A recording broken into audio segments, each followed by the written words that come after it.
Model, 66 Plate Renault Trafic Vivaro 1.6 Dci Ulez compliant, needs clutch repair, no VAT. Body, white, panel van.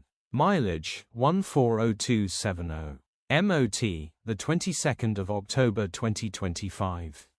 Engine, 1598 cc R9M ENERGY 120E5.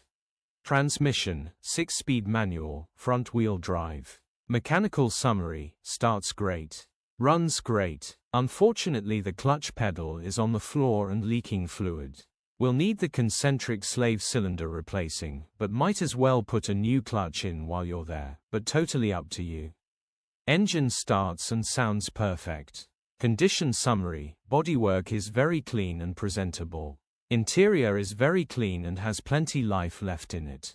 Rear load area is very clean and tidy with loads of life left in it. Genuine honest work van which has been well looked after. Features, 2 former keepers, part service history, electric windows, 2 keys, air con. Euro status.